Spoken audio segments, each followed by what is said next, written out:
Hello student, इस video में हम स्ट्रक्चरल ऑर्गेनाइजेशन ऑफ एनिमल यानी कि हम एनिमल एनाटॉमी की बात करने वाले हैं। यूनिसेलुलर इंडिविजुअल की बात करें तो अपना सारा का सारा जो भी बॉडी वाइटल रिएक्शंस हुआ कर रही होती हैं, जैसे कि डाइजेशन, रेस्पिरेशन और एक्सक्रीशन, साथ ही साथ रिप्रोडक्शन जैसे प्रोसेसेस को एक सिंगल सेल के अंदर परफॉर्म कर दिया कर रहे होते हैं। लेकिन क्या आपने कभी सोचा कि जो मल्टी सेलुलर इंडिविजुअल है उनके बॉडी में ये सारी वाइटल रिएक्शंस किस तरीके से, वाइटल फिनोमिनास किस तरीके से अकर किया कर रहे होते हैं? तो उनके बॉडी के अंदर जो सेल्स होती हैं वो आपस में जुड़ करके टिश्यू का फॉर्मेशन कर देती है, और कई जगहों पर टिश्यू के लेवल पे ऑर्गेनाइजेशन होता है और उसके द्वारा ये प्रोसेसेस हो रही होती है। लेकिन हायर इंडिविजुअल के अंदर ये टिश्यू आपस में ग्रुप करके उनके बॉडी के ऑर्गन्स बना दिया कर रहे होते हैं, और उन ऑर्गन्स के द्वारा ये अपना हर एक तरीके का वाइटल रिएक्शन शो कर रहे होते हैं। तो इसी एस्पेक्ट में हम सबसे पहले एनिमल टिश्यू की स्टडी करेंगे।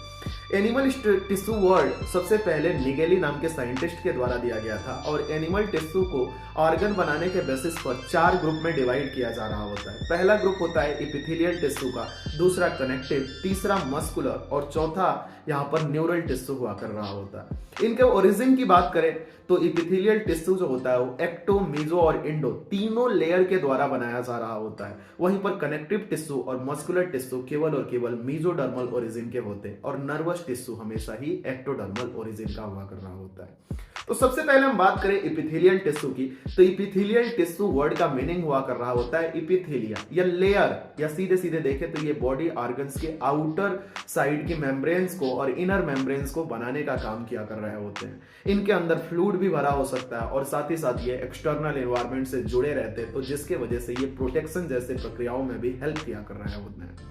टाइप की बात करें तो एपिथेलियल टिश्यू 2 तरीके के होते हैं, सिंपल और कंपाउंड। सिंपल एपिथेलियम को बनाने के लिए सिंगल लेयर ऑफ सेल्स की जरूरत पड़ रही होती है, और बेसिकली इनके अंदर डिफरेंट टाइप के मॉडिफिकेशंस होते हैं, इनके शेप हुआ कर रहे होते हैं। यदि फ्लैट शेप है तो उसे स्क्वेमस कहेंगे, क्यूब सेल है तो क्यूबॉइडल, और साथ ही साथ वहां पर कॉलम जैसे सेल्स हैं तो कॉलुमनर एपिथेलियम के नाम से जाना जा रहा होता है। तो सबसे पहला एग्जांपल आता है इसके अंदर स्क्वेमस एपिथेलियम, जिसे पेगमेंट मेम्ब्रेन के नाम से जाना जा रहा होता है। ये बेसिकली जो होती हैं इनके ये थिन सेल्स का ग्रुप हुआ करता है जो फ्लैट रहती हैं, और ये बेसिकली ब्लड वेसल्स के वॉल्स को बनाने का काम कर रही होती हैं। हमारे लंग्स के अंदर पाए जाने वाले एल्वेलाई के कवरिंग को बनाने का काम कर रही होती हैं। इसी की वजह से हम ये बोलते हैं कि ये जनरली एक्सचेंज में हेल्प किया कर रही होती हैं। दूसरा जो क्यूबॉइडल सेल्स हैं, क्यूब लाइक सेल्स हैं, तो थोड़ा बल्कि हुआ कर रही होती हैं स्क्वेमस एपिथेलियम के कंपैरिजन में, और इनके द्वारा हमारे बॉडी के डिफरेंट टाइप के ऑर्गन्स के लेयर्स का फॉर्मेशन किया जा रहा होता है। जैसे ये पीसीटी की बात करें तो पीसीटी के एपिथेलियम को बनाने का काम किया कर रहा होता है, और इसके ऊपर छोटे छोटे विलाई लाइक स्ट्रक्चर्स पाए जाते हैं, जिसकी वजह से सरफेस एरिया बढ़ जाता है, तो ये एब्जॉर्प्शन में भी हेल्प किया कर रहा होता है। वहीं पर जो कोलुमिनर एपिथेलियम्स हुआ कर रहे होते हैं हमारे इंटेस्टाइन के अंदर देखने को मिलते हैं, कॉलम लाइक सेल्स हैं, और इनके ऊपर माइक्रोविलाइज होती हैं, जिसकी वजह से इनका सरफेस एरिया बढ़ जाता है, तो ब्रूस बर्डर कोलुमिनर सेल्स के नाम से भी जानी जा रही होती है। क्यूबॉइडल और कॉलुमनर एपिथेलियम के ऊपर सीलिया पाए जाने की वजह से हम इसे सीलिएटेड एपिथेलियम भी कहते हैं, और एक पर्टिकुलर डायरेक्शन में ये बेसिकली सब्सटेंसेस को मूव कराने में हेल्प किया कर रही होती है। ये जनरली हमारे रेस्पिरेटरी सिस्टम के अंदर देखने को मिलते हैं, और फीमेल के यदि हम ओवी डक्ट की बात करें तो ओवी डक्ट के अंदर ओवा के एक पर्टिकुलर डायरेक्शन में ट्रांसफर करने में हेल्प किया कर रहे होते हैं। अगला हमारा यहाँ से कंपाउंड एपिथेलियम आया कर रहा होता है, जो मल्टी लेयर्स में पाया जा रहा होता है, जिसकी सेल्स जो होती हैं एक से ज्यादा लेयर में अरेंज रहा करती हैं। यही स्क्वेमस, क्यूबॉइडल, कोलुमिनर सेल्स जब एक से ज्यादा लेयर में प्रेजेंट रहती हैं तो कंपाउंड एपिथेलियम के नाम से जानी जा रही होती हैं, और बेसिकली इनका काम जो होता है प्रोटेक्शन, सिक्रेशन और एब्जॉर्प्शन में हुआ कर रहा होता है। तो यदि सिक्रेशन करेंगे तो ग्लैंड का फॉर्मेशन करेंगे, और हमारे बॉडी के अंदर 2 तरीके के ग्लैंड देखने को मिलते हैं। कभी कभी वो एक ही सेल से बने होते हैं, तो हम उस केस में यूनिसेलुलर ग्लैंड कहते हैं, और हमारे बॉडी का यूनिसेलुलर ग्लैंड केवल और केवल एलिमेंट्री कैनाल में देखने को मिलता, और उसे हम गॉबलेट सेल्स के नाम से जान रहे होते हैं। अगला मल्टी सेलुलर ग्लैंड की बात करें तो ये क्लस्टर ऑफ सेल से बनी होती है, और हमारे बॉडी के मोस्ट ऑफ द ग्लैंड जो होती है मल्टी सेलुलर नेचर की होती है। 2 तरीके की देखने को मिलते हैं, ट्यूबुलर, और एक तो होता है सेकुलर ग्लैंड्स के नाम से। इसके अलावा इनका सिक्रेशन यदि ब्लड में डायरेक्ट जा रहा है, ब्लड में अपना सिक्रेशन देते हैं, तो इसे हम एंडोक्राइन कहते हैं, या हम इन्हें बोल रहे होते हैं डक्टलेस ग्लैंड। तो एंडोक्राइन या डक्टलेस ग्लैंड के अंदर किसी भी तरीके का डक्ट नहीं होता, ये डायरेक्टली हार्मोन्स के सिक्रेशन में हेल्प करते हैं। वहीं पर हमारे बॉडी में डिफरेंट टाइप की एक्सोक्राइन ग्लैंड्स भी होती है, जो अपना सिक्रेशन पर्टिकुलर ऑर्गन तक या पर्टिकुलर टारगेट तक डक्ट के मदद से पहुंचाया करते हैं, इसीलिए इसे डक्ट ग्लैंड या एक्सोक्राइन ग्लैंड के नाम से जान रहे होते हैं। इसके अलावा हमारे बॉडी के अंदर पैनक्रियाज नाम की ग्लैंड होती है जो एक्सोक्राइन सिक्रेशन और एंडोक्राइन दोनों सिक्रेशन किया कर रहा होता है, तो इसे मिक्स ग्लैंड, कंपाउंड ग्लैंड या हेट्रोक्राइन ग्लैंड के नाम से जान रहे होते हैं। कंपाउंड इपिथेलियम्स की बात करें तो कंपाउंड इपिथेलियम में डिफरेंट टाइप के ग्रुप ऑफ सेल्स जो होती हैं आपस में एक दूसरे से कम्युनिकेट कर रही होती हैं। कहीं कहीं पर इन्हें टाइडली कम्युनिकेशन शो करने की जरूरत पड़ती है, तो उस केस में हम इसे टाइड जंक्शन कहते हैं और ये सब्सटेंसेस को एक जगह से दूसरे जगह पर जाने से रोक रहे होते हैं।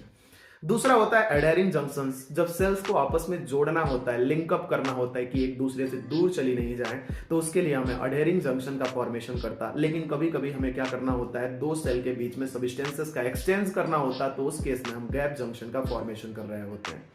अगला हमारा टिश्यू था कनेक्टिव टिश्यू। कनेक्टिव टिश्यू हमारे बॉडी ऑर्गन्स को कनेक्ट करने का काम कर रहे होते हैं। डिफरेंट टाइप के बॉडी पर जो भी ऑर्गन्स है उन्हें कनेक्ट करते हैं। एग्जांपल के तौर पर देखें तो इसके अंदर कार्टिलेज, बोन, एडिपोज, टिश्यू और ब्लड हमें देखने को मिल रहे होते हैं। बेसिकली इनको हम अलग अलग एग्रीगेशन या ग्रुप में डिवाइड किया कर रहे होते हैं, इनमें पाए जाने वाले मैट्रिक्स और फाइबर के बेसिस पर। कभी कभी मैट्रिक्स और फाइबर जो होते हैं लूजली अरेंज होते हैं, तो उसे हम लूज कनेक्टिव टिश्यू कहा कर रहे होते हैं। और हमारे बॉडी के अंदर दो तरीके के लूज कनेक्टिव टिश्यू देखने को मिलते हैं, एक को हम एरियोलर और दूसरे को एडिपोज कहा कर रहे होते हैं। एरियोलर जो होता है हमारे स्किन के जस्ट नीचे पाया जा रहा होता है, बीनीथ द स्किन, और एक प्लेटफॉर्म प्रोवाइड करने का काम कर रहा होता है, जिसके अंदर जो फाइबर होता है उसे फाइब्रोब्लास्ट कहा जाता है। और इसके अंदर मैक्रोफेजिक सेल्स भी हमें देखने को मिल रही होती हैं जो पैथोजेंस को किल करती हैं। साथ ही साथ एलर्जिक रिएक्शन से बचाने के लिए यहाँ पर मास्ट सेल भी प्रेजेंट रहा कर रही होती है। एडिपोज टिश्यू की बात करें तो ये भी स्किन के नीचे ही पाए जा रहे होते हैं, लेकिन इनका काम फैट स्टोरेज में हुआ कर रहा होता है।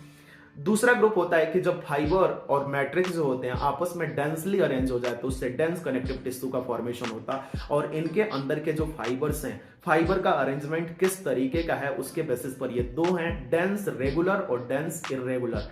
डेंस रेगुलर की बात करें तो इसमें कोलेजन फाइबर जो होते हैं एक लाइन में प्रेजेंट रहा करते हैं, एक दूसरे के पैरेलल रहा करते हैं, और इनके वजह से टेंडन और लिगामेंट का फॉर्मेशन होता है। टेंडन जो होता है स्केलेटल मसल को बोन से जोड़ने का काम करता है, और लिगामेंट जो होते हैं ये दो बोन्स को आपस में जोड़ने में मदद किया कर रहे होते हैं। डेंस इरेगुलर की बात करें तो इसमें जो फाइब्रोब्लास्ट या फाइबर सेल्स हुआ कर रही होती हैं ये एक दूसरे से इरेगुलर मैनर में जुड़ा करती हैं, और इनके वजह से हमारे स्किन को स्ट्रेंथ मिला कर रहा होता है। इसके अलावा हम जो ये डेंस रेगुलर कनेक्टिव टिश्यू है इसे दो ग्रुप में व्हाइट फाइब्रस कनेक्टिव टिश्यू और येलो इलास्टिक कनेक्टिव टिश्यू में भी डिवाइड किया कर रहे होते हैं। सम सर्टेन केसेस में देखा गया है कि इनका फाइबर जो होता है लूज कर जाता है, और उस केस में हम इसे स्पेशलाइज्ड कनेक्टिव टिश्यू के नाम से जानते हैं। जैसे हमारे बॉडी का कार्टिलेज, बोन और ब्लड ये स्पेशलाइज्ड कनेक्टिव टिश्यू के अंदर आ रहे होते हैं। कार्टिलेज आप जानते हो पेपर लाइक स्ट्रक्चर्स बोन का जब हुआ करता है तो कार्टिलेज नाम से जानी जा रही होती, और ये जनरली जो होती हैं सॉलिड मैट्रिक्स देखने को मिलता, पैलेबल नेचर की होती है। मतलब ये थोड़ा सा इधर उधर क्या हो सकती है, डैमेज, या फिर सीधे सीधे देखें तो इसमें फोल्डिंग किया जा सकता है, और आगे चल करके ये कंप्रेशंस को यदि दबाव डाला जाए तो कंप्रेशन को रजिस्ट कर सकते हैं।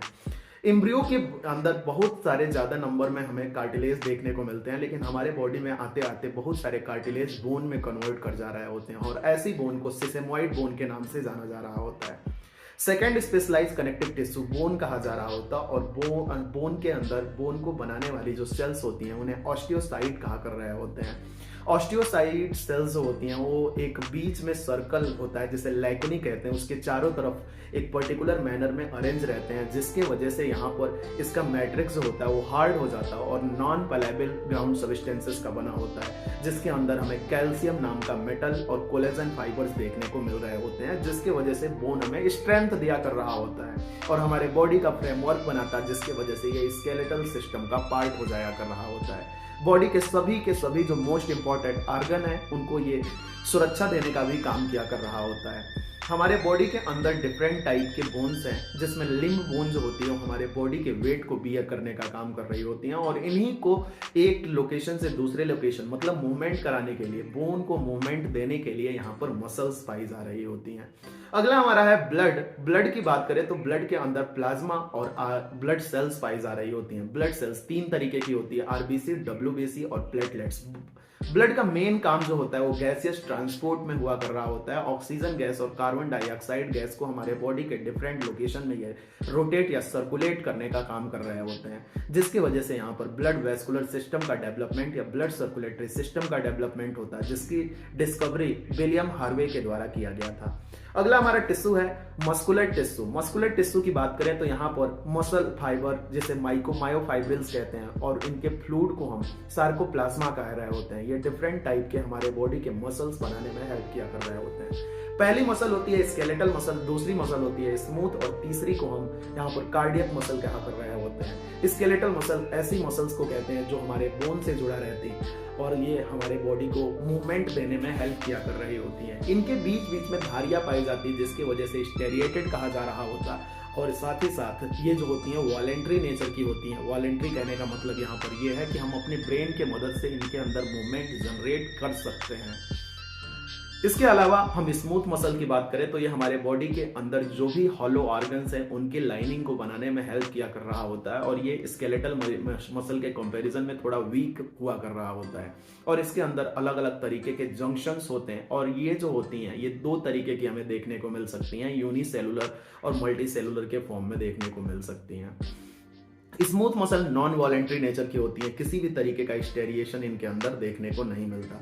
कार्डियक मसल्स की बात करें तो हमारे हार्ट के वॉल को बनाने का काम किया कर रही होती हैं और ये देखने में तो स्केलेटल मसल के जैसे होती है लेकिन इनके फंक्शन को हम कंट्रोल नहीं कर सकते, तो ये भी स्मूथ के मसल के जैसे फंक्शन शो करते हैं, मतलब कि ये इनवॉलेंट्री फंक्शन शो किया कर रही होती हैं। साथ ही साथ इनके बीच बीच में डिस्क पाए जाते हैं जिन डिस्क को हम इंटरकैलेटेड डिस्क कहा कर रहे होते हैं। ये इसका स्पेसिफिक कैरेक्टर हुआ कर रहा होता है। अगला टिश्यू हमारा न्यूरल टिश्यू है। न्यूरल टिश्यू आप जानते हो हमारे बॉडी के अंदर रिस्पॉन्स जनरेट करने की प्रॉपर्टी होती है और पूरा का पूरा रिस्पॉन्स जनरेट या कॉन्शियसनेस की प्रॉपर्टी केवल और केवल एक ही टिश्यू की वजह से आता है जिसे हम न्यूरल टिश्यू कहते हैं। न्यूरल टिश्यू के सेल्स को हम बेसिकली न्यूरॉन्स के नाम से जान रहे होते हैं और ये हमारे बॉडी के अंदर अप्रोक्सीमेटली यदि ह्यूमन बॉडी में देखें तो 78 मिलियन देखने को मिल रही होती, जो हमारे बॉडी के 30 ट्रिलियन सेल्स को कंट्रोल करती हैं और एक पर्टिकुलर कोऑर्डिनेशन स्टेब्लिश किया कर रही होती हैं। तो न्यूरॉन्स की बात करें तो 3 कंपोनेंट हमें देखने को मिलते हैं जिनके द्वारा सिग्नल को रिसीव किया जाता है, उसे डेंड्राइट्स कहते हैं।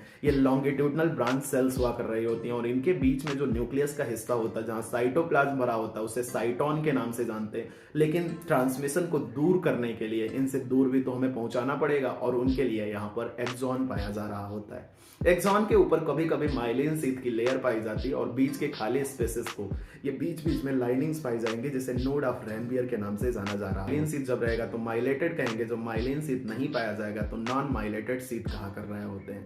यदि माइलेशन पाया जा रहा है तो नर्व इंपल्स का कंडक्शन जो होता है वो फास्ट हो जाया कर रहा होता है। तो इस पूरे के पूरे वीडियो में हमने ह्यूमन बॉडी में या फिर हम एनिमल बॉडी में पाए जाने वाले डिफरेंट टिश्यू का स्टडी किया।